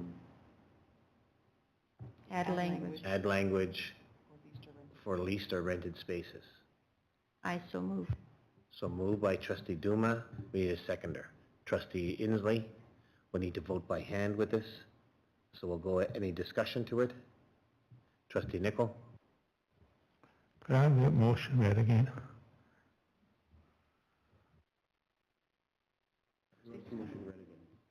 Stacy, can you read it? Be it resolved that the board direct the policy committee to look at policy number 3 to add language for leased or rental spaces. Oh, that's awesome. It's way better than I would have. I would have made it up, I think, Stace. Good for you. Anyone else? Okay, hearing none, so I'm going to go around the round table and ask for your vote. Trustee Inslee? Trustee Inslee, yes. Trustee Barry is a yes. Trustee Pachakowski is a yes. Trustee Nickel is a yes. Trustee Reed is a yes. Trustee Rowland's a yes. Trustee Duma is a yes. Trustee Mangiel is a yes. It carries 8-0. Thank you for that. 8.7, trustee laptop. We gave direction to the superintendent last time to come back with some information about trustee laptops purchasing, the current ones that are 4 years old. The floor is yours. I'll take it away then. I wanted to give some information. to the board as to what the option is to purchase. I believe in the past, historically, the board, the trustees were given an opportunity to purchase those computers. Back then, the hardware and software were all installed, the operating system was all installed. Now we buy our operating system, the Windows 10, is now a subscription based. So if you choose to purchase your laptops, the cost would be about $310. And when I break it down, the cost for the laptop that's only 4 years old, the value is about $160. That's kind of what we would even receive as a credit if we would refurbish it with our vendor that we utilize. But if you just purchase the laptop outright, it's about $160, but you would not have access to an operating system. That is subscription based, and it would just shut off. It wouldn't, when you turn your computer on, it usually says Windows or something like that. It would have nothing. So you basically have a piece of hardware, and that's it. So if you should choose that you would like an operating system, it's an additional $150, and ICT can install that for you as kind of like a thank you for being a trustee. We will install it for you should you choose. It will take some time if we're doing a whole bunch of computers at one time to get that all installed, but we do ask that to give the department a period of time so they could properly clean it and ensure that the operating system is working when they install it, because it won't be subscription based, it would be purchase the license, install it on the computer. Thanks, Jody. So that's the direction that we gave to the senior admin. You have that for information. Are there any questions on that? Trustee Barry? Well, not a question. I just like to go on record that I've handed in the laptop that Sunrise gave to me 4 years ago. It's now in their possession, and it's ready for the new trustee from Beausejour. Thanks, Trustee Barry. So each of you have that information, and you can certainly communicate with Jody as to what you're doing with your existing computer. We're going to move on. Oh, Trustee Duma? I just think it would be nice to know when is the time where the system is locked out for trustees leaving. Like, when do we get locked out of the system? When is it the cutoff? So we do have a procedure that says sort of at the end of your term, which would be November 1st, we would cut off emails and the like. So if there is a trustee that would like to request that that be extended for some reason, whether that's I need to just get some personal things off, please just let me know. Otherwise, we'll have ICT make sure that you are affectionately cut off on November 1st. Did she use the word affectionately cut off? She did, didn't she? Okay. Thank you. Anyone else? Oh, no. No, like, I just know that in the past, you've also been able to punch somebody's email address in, and it's 5 years old, and they've never been here in 5 years. So I think all those little things for tidying up just to make sure. Thanks. Okay, so we're going to move on. Reading recovery report. Kath? Again, you have the full report there. A couple of really important highlights is this is an early literacy intervention that focuses on 6-year-old students who are in grade 1. So it is not something that is universal for each and every student. It is a focused intervention on students that are struggling readers. There is an assessment done by teachers, and there is a prescriptive program in reading recovery where students will meet with a reading recovery trained teacher over the course of a 21-week cycle. And they participate in one-on-one daily lessons for 30 minutes each day with that fully trained reading recovery teacher. We have 5 teachers across a number of sites. So in 8 schools, clearly they're not full-time, some are half-time, some are .75s. It is dependent upon the population of students. So we have 5 full-time equivalent reading recovery teachers. They were able to work and give reading recovery instruction to 78 students. 67 of those students were in grade 1. We had a bit of a bigger number of students who were into grade 2, and that was partly because of some attendance issues. So needing to carry some students over into grade 2 to catch up on some attendance stuff. Again, we have another 50 students who would have benefited from literacy interventions. I'm would say that any student would benefit from a literacy intervention one-on-one, and we can't do that with each and every student, but we absolutely service the max of what we can do with what we have there. So you have the report. Unless there's questions, I just wanted to highlight a couple of those pieces around what is reading recovery. Trustee Duma? There. Appreciate the report, good information. Just the point where it is at the bottom of the page, second bullet up. 14 students were progressing but unable to continue the program. Just curious about that one. Yeah, and there's a varying number of reasons. Sometimes it's that they were absent for too much of the chunk of time. Like if I was gone for an entire week, or we're missing days kind of sporadically throughout, then there is a discontinuation because you're not sort of getting the full intent of the program. We also had a couple who moved out of the area, and so we include that all in those stats. Anyone else? Trustee Rowland? So 50 kids that could be serviced are waiting for support. Did you have a plan or something in mind for that? And also, on there, why did we not service Hazel Ridge and the colonies? So with Hazel Ridge and the colonies, there's a very small number of grade 1 students, so we wouldn't be able to have a portion of someone who could do that on a regular basis at Hazel Ridge and the colonies because of the really small number of students that are there. The plan in terms of how do we service the rest of the students, the whole goal of a reading recovery teacher is to be doing that program for a 4 to 5 year period and then go into the regular classroom so that they can support the same process in a classroom. So we go through a rotation or a cycle where those teachers go back into classrooms. Our student support teams also do a lot of work with students. It may not be the reading recovery student, but they'll have a comprehensive literacy plan, and they will identify those students and have other places and spaces that they're helping them with their literacy. Colonies, Hazel Ridge, what else are we doing? Did I get them all? Is there any opportunity for community groups or volunteers to support those reading recovery teachers and those students? Because community is looking to help and volunteer, and high school students could work for credit. So is there any way to incorporate that into supporting these people, getting more coverage? Yeah, and the answer is no, because you have to be trained. So it is a really prescriptive program, and there is an intensive training program. When we bring a new teacher on, they can't actually service a full complement of students because of the training regimen that they go through. So they do have to follow a really strict prescriptive program in terms of how they intervene to help kids identified on the reading. Anyone else? Trustee Duma?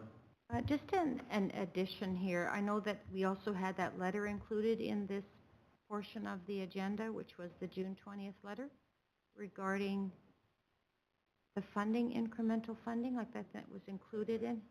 Yeah, I just want to make sure that all these nice letters that we're getting in here that eventually get to the end of the correspondence and are recorded in our minutes, that we have them. And there's one other letter that we missed, was the Indigenous money that we received for Indigenous elder teaching. And there was money provided to Sunrise School Division for that too. Thank you. So anything else with the reading recovery? Okay, so what Trustee Duma was talking about is 8.9, strengthening student support and learning. We heard from the province about that they were giving out $20 million and then they're giving out $11 million, and what our share was. Kathy's put that together for us. Our share is about $475,000. Kathy has shown a plan here as to what she's looking to do with the $475,000. I'll let her go ahead. Awesome. Thanks. So again, there are letters attached to here. So in June of 2022, the government said we are going to give you a per pupil amount, and they even told us the per pupil amount. But then there was a targeted intervention amount that we got at the end of August. And it didn't make a lot of sense for us to be doing planning with just the per pupil amount and not the targeted intervention amount, because we wanted to make sure that we had a plan that addressed the whole picture and looked at things as a whole. So the total allocated amount that Manitoba Education and Early Childhood Learning has given us is $423,000-ish, and spent according to the criteria that they identified for us on September 6th. Because we weren't very busy on September 6th doing any other things, they thought that might be a really good day for us to sit down and start doing some planning. Story that was probably not really good. We're not going to get that much money next year.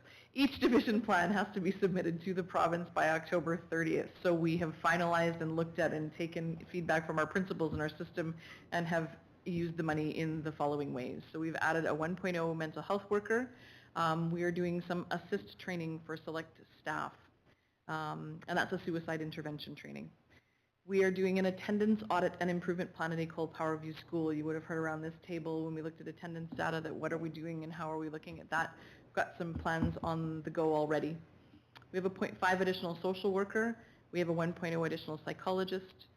We've added 0.12 staff to complete our arts education review with some recommendations. We've carved some funding aside for professional development funding for our French immersion teachers. Just how do we improve that language stuff? Supplementing our elder and knowledge keeper allocation, and then some classroom and literacy and numeracy materials. You will note that we don't have extra classroom teachers here for two reasons. Number one, we have some really good class sizes, and we feel like we're meeting the needs of our classrooms with the teacher complement that we have, and teachers are really, really hard to come by if you've looked at the news lately. So we don't have classroom teachers on here, but we have identified from the input of our system some of the other things that would be really, really helpful to the work that they're doing. As indicated here, we have a couple of report dates that come up, and every time we do a report date on the outcomes and what we're doing with these dollars, we will bring that as a board report and add that to our draft reports. Comments? So Kath, I think that this is great. So one of the questions that I'm going to continue to ask, and I see that you turn with the reports, so you've got about 7 or 8 different bullets here with regard to it.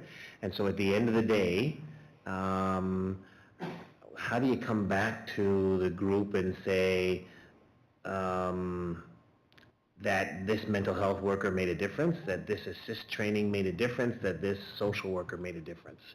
How will we know that it made a difference? So in the full template that I think that you sent out to the whole board, it has not only the initiative that you're doing, but who the target audience is, what the outcome is, and what the data is you're going to collect to show that. So that's the report that will come back here. We thought we would just share the generals of what we're spending it on, and then those outcomes will come back in a pretty detailed report. And that'll come back when, Kath? If you don't have the answer. It's in one of the letters. All right.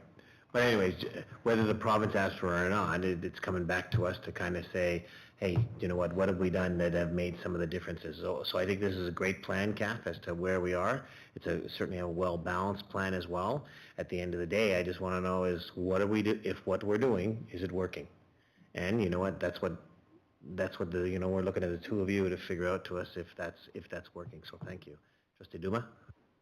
So this is only money for now. It's not a commitment for 23, 24. It's just for now. So it doesn't mean it's part of our new budget. It's just here. You've got it. Make use of it.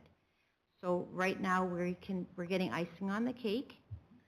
I see that we're getting an additional psychologist, which we've had a public inquiry about psychology numbers. So that's good news. So yeah, and I agree with the chair that feedback would be great on it. I think this is good because all around we've been talking as a board that we're getting some extra money from the province and what are we doing with it and looking for the plan, and this is great about the plan coming out, and all schools are in this situation and they're getting the plan in as they're working on like you did over the last little while and then reporting back. So thanks very much for that. Trustee Petchko. I have a question, maybe unrelated, or maybe I'm not informed, or it's related. So it is related. Any indication about the new funding model and how that will impact our division? Yeah, so it is kind of related. I think the icing on the cake, and this is sort of one-time funding, and us trying to build something that is sustainable for now, and not knowing what the future looks like, because the funding model review team is hard at it trying to say this is how we're going to fund school divisions going forward. We don't know that answer either, so it makes it really hard to make some of those decisions around how are you using your for now money and your for real money when you don't know what your for real money might actually be. The intent or the communication from Manitoba Education is that they are still aiming to have that new funding model out to school boards by January, but I have not heard any of the details or the solid pieces of what that new funding model will look like. Don has a question. Trustee Nicol? Well, last time we had a meeting in August, they said they were going to come back to us in November to give a preliminary report, so I'm waiting for the news. So at my meeting on Monday with the Manitoba School Board's executive, they reiterated what Kathy is. I don't think that they're coming back to us, Don. I think the executive has been told that come January, well, come the new year, they don't know January or February or when, school superintendents and school secretary treasurers are saying, hey, we want to find out by the end of January, not into the middle of February and the end of February, because it puts a lot of pressure on boards and as well as senior administration to make budgets. But they say that the new funding model will be out and people will get new funding. What the Manitoba School Boards Association has been saying is that, what is the dollar amount? So the issue is, and superintendents and secretary treasurers are probably saying the same thing, what is the dollar amount, or are we just taking the same pot of pie, that's not a word, is it? Piece of pie. Are we taking the same pie and then just going to redistribute it as to where things are? So that is the question that's there, but they do say that, yeah, it will impact the budget. The new funding model will come out. Trustee Pachkowski. Well, then I'm glad I brought it up, because it is a good discussion, and as an outgoing trustee, I feel like I have a little bit more freedom to speak, but you know what, it's unfortunate, so all this additional funding right now is greatly appreciated by the province, but it's truly unfortunate that they're not going to help our students, because that's really who this is going to impact, and our system across this province by delaying that whole budget process, because we know darn well that school divisions start working on their budget process and have public consultation at the end of this calendar year. And so that puts our divisions across the province, not just Sunrise, in a really difficult position to plan, as you mentioned. So that's unfortunate to hear. I was hoping to hear something different, but I guess not. So you were at my meeting too, because that's exactly the comment that came out, is that people start, as we do, budgeting in December and having conversations, but if you don't know what the pie is, yeah, very, very difficult. And if you don't really know what the formula is, yeah. So guess what? Come January and come February, it's a surprise. But Don, they did say that they did comment when you last met with them that they were going to come back in November. I haven't heard any of that feedback about coming back. Anyone else? Oh, Trustee Pachkowski. My last meeting, come on. So then I wish you all very, very much luck in trying to put something together for that this summer, because that'll be challenging. Thank you. We appreciate that. Let's move on. 8.10 is a policy committee update. I know the policy chair Harris isn't here. Any one of you want to make a comment about the policy committee? Trustee Rowan?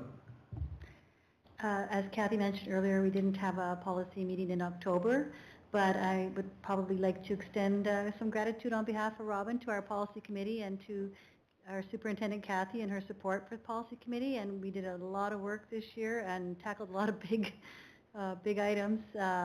Worked very, very hard, and I was proud to be part of that, and congratulations to all of us for a job well done, and thank you, Kathy, for your work. Thank you. Thank you. So our Finance Committee, Chair Nicol, is there anything for you to report? No, we had decided that we would wait until November before we had the audit meeting at 4 o'clock, so we decided not to have a one between now and the 26th of October. We'll wait until November. Thanks. 8:15 is the Education Foundation Committee, certainly what we heard of today in the conversation that we had. Jody, is there any update from where we are with the lawyers? No, I don't have any further update at this time. So Jody, can we press a little bit and find out a little bit the situation? Obviously, you know what, we've got I think a healthy foundation, and part of it is, I know Trustee Duma's over there, because I can feel her looking at me, and you know what, it's been a passion of hers, and I don't disagree, that, you know, from amalgamation, when she talked about it earlier, from Magacy to Transcona, Springfield, and the fund coming together, we do need to get some traction on this. So if we could, that'd be real important. Anyone else want to comment? Okay, professional development. I mentioned earlier that there is the school division. I think I said on December for trustees there is. Come on, it's not September 29th. It's December 1st and 2nd, is that the MSBA fall general meeting is there. It's in the city, so it's on the Thursday, Friday. Please be aware of that. 10 is a divisional summary report. We don't have one. You'll see board correspondence, and we're looking to put we had a conversation, Trustee Duma, certainly about putting the information in here. So there is information in there about board correspondence. We are doing some work about how we'll be able to track it on ESB. So we're working on that. We have a new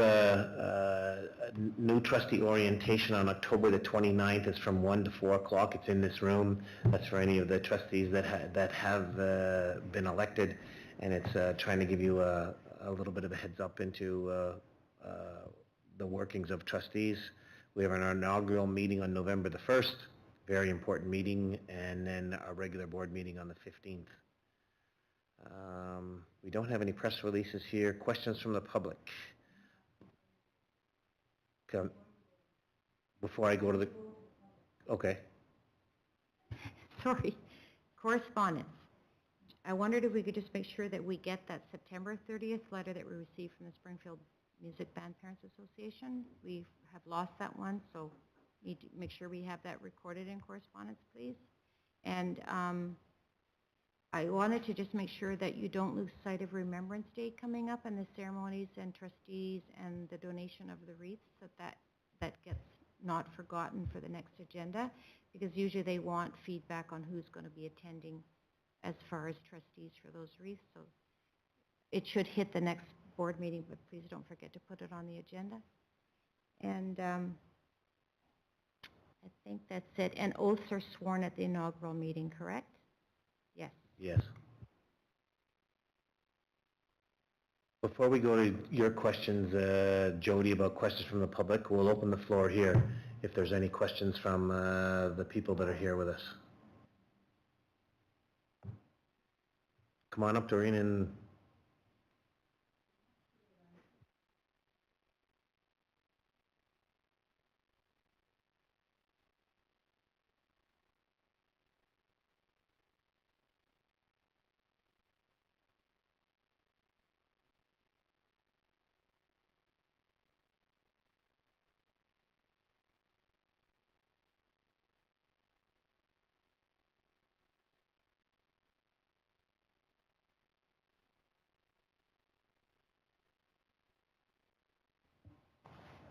Is that working? I guess I'm just going to follow the lead of a few people already, Jody and Kathy and Jason, to thank those trustees that are leaving us for your public service, for those that are acclaimed, and for those that are running for re-election. But I would be remiss if I didn't acknowledge a trustee from our own area.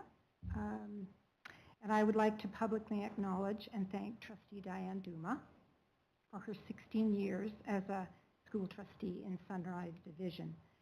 Diane, I would like to thank you for having an impeccable attendance record. I thank you for investing your personal time in becoming skilled at parliamentary procedures through your volunteer involvement with the Manitoba Association of Parliamentarians. This investment was solely for the purpose of being prepared for, as I think Jody alluded to, minutes and meetings and procedures and etc. I thank you for being attentive to the details, not only in budgets, but in policy and wording and terminology, what assessment means, etc. For being curious, I love that word, investigative, and well prepared in your job as trustee. I thank you for your methodical and principled approach to decision making, motivated not by the need to be popular, but by the need to be accountable to those you represent, and specifically to yourself. I want to thank the chair for letting me take this time, and with that, again, I wish to thank all of you for your dedication to the students of Sunrise. Thank you very much. Are there anyone else, other questions from anyone? Okay, are there questions, Jody?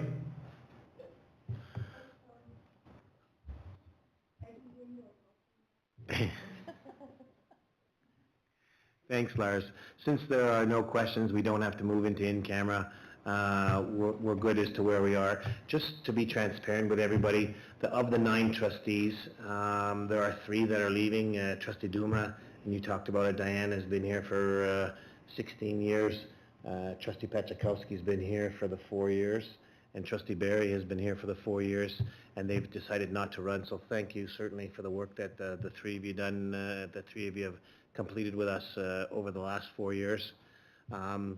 Trustee Rowan and Trustee Nicol and Trustee Inslee are running in the elections, and good luck to you. You know, the work that you have done has certainly been appreciative. We appreciate that. For Trustee Reid, Trustee Reid got acclaimed in the Lac du Bonny area. Trustee Harris, who's not here, had got acclaimed in the town of in the Island of Brokenhead, and I got acclaimed in the Powerview Plain Falls area. So again, there are going to be some familiar faces. There could be some new faces, certainly at the table. There will be in Ward 5. There will be in Ward 5. Anyways, I think that it's good to see. I made a comment earlier in the evening that, do you know what, when there's 55% of trustees getting acclaimed, again, I think that I would love to see elections in every ward across Manitoba, because that's what true democracy certainly is. And it's easy for me to speak when I got acclaimed, and you know what, but unfortunately that's the way it is. But anyways, I think that you saw from the Manitoba school boards, roughly about a 40% turnover in trustees. I can tell you that the last, as sitting on the Manitoba School Board's executive, the last 2 meetings that we've had, we've been meeting with the caucuses. We met with the Liberal caucus and we met with the NDP caucus. And certainly their talk about the importance of school boards was refreshing to go ahead and hear, as they too were very important in defeating Bill 64 when it came across the table. So again, good luck to all of you, and thank you for the people that have done the work with us. We appreciate it. And I think that it's adjournment, so I think that probably Diane, you're the one that probably gets the motion to adjourn, or just the comment to adjourn, because you've been around for the longest, so motion to adjourn. Get it on the recording. Yeah. Get it on the recording. Motion to adjourn.